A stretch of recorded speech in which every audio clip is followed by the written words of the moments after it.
Hey there, Chase Champions. It's Miss Shantae here, and we are back with Talk About It Tuesday. And continuing to honor and celebrate Women's History Month, we have an amazing story for you. A Lady Has the Floor.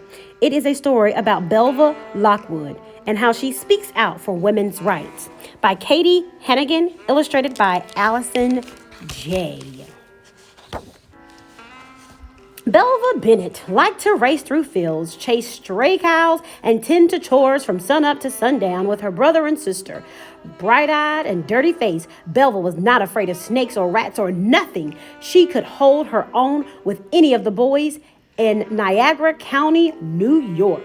Belva chased her dreams the same way she rode her horse, bold, determined. Belva was smart too. At 14, she untied her girlish braids and took a job as a head teacher at the one-room schoolhouse. Belva led the students in spellings and sums. But when payday came, she was shocked to discover that her salary was half what male teachers earned.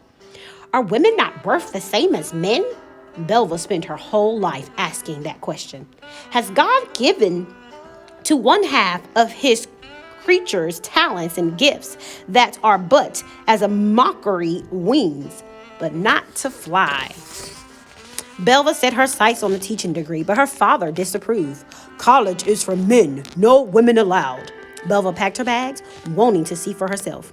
Though the school discouraged it, Belva enrolled in math, science, and politics, classes typically limited to men. When she completed college in 1857, Belva graduated with honors. Striking out on her own, Belva taught at schools around North New York, but she didn't like how girls were treated. Teachers wouldn't let girls speak in front of the school or participate in physical activities. Unfair, unequal, unacceptable. Chin up, voice steady. Belva remembered the reformers she heard speak during college. Susan B. Anthony, Elizabeth Cady Stanton demanded equal rights for women. Maybe Belva thought those rights should begin with girls. She tried an experiment. Belva invited her female students on stage beside the boys to deliver speeches while the whole school listened. It proved a success, so Belva brainstormed with Susan B. Anthony to hammer out a bigger plan. Together, they pushed for every school in New York to teach public speaking for boys and girls. Belva didn't stop there. Remembering her rough and tumble farm days, she insisted on physical activities for girls, just like for boys: gymnastics, nature hikes, ice skating. Soon, all of the students were allowed to tumble, trek, glide, and play. I believe that a woman should be equal to a man. Both should be independent. Belva hungered for an even bigger stage. After the Civil War, she believed a new day was dawning in the nation's capital. America was rebuilding and fresh ideas were pushing styles ones aside. So she waved goodbye to New York and moved to Washington, D.C., lugging her tapestry bag, heavy trunks, and big dreams. Equal pay for equal work. Women should have the vote. Eager to fight for justice and fairness, Belva applied to law school, but she quickly learned those doors were closed to women. Belva kept knocking. She heard no again and again until finally one law school said yes. Belva and 14 other women pushed through the doors and into the classroom. I always wanted an education, even when a girl.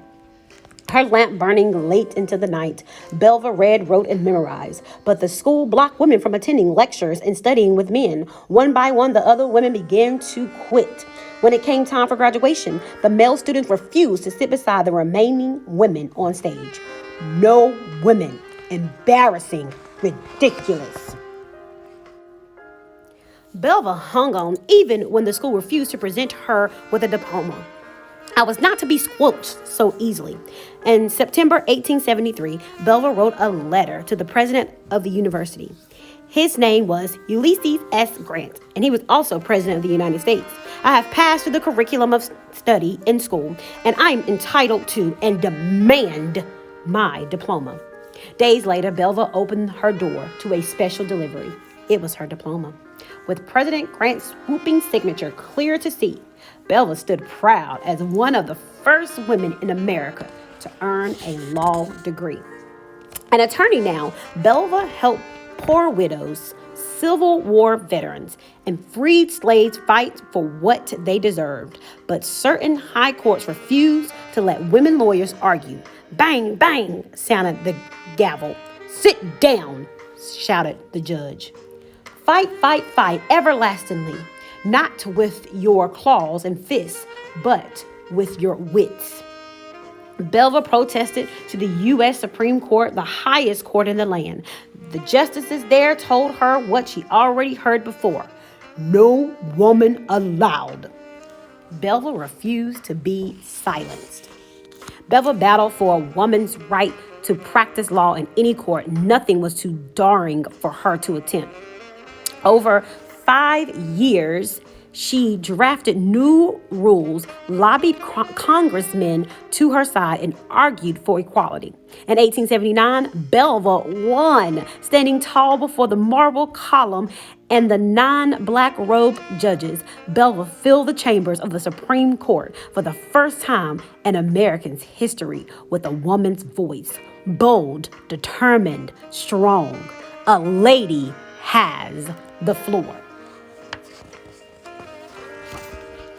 Working in her office, Belva noticed men riding past on horseless vehicles. They were getting to courtrooms faster than Belva, who walked or rode in carriages. Never wanting to be left behind, Belva bought one of these contraptions for herself and became the first woman to pedal around the nation's capital on a bicycle. Mayors, governors, senators. Belva spent every day fighting for equality, and she was determined to conquer another realm, the ballot box.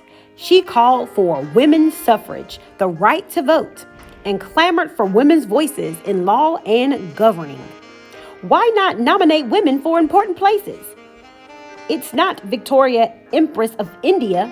Have we not among our country's women persons of as much talent and ability?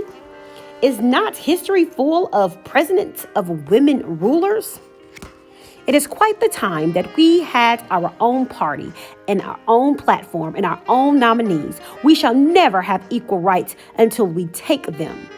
Not one respect until we command it.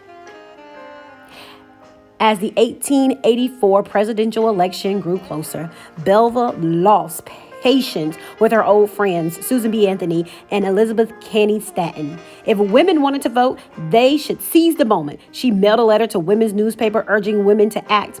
Editor Martha Stowe shared Belva's ideals.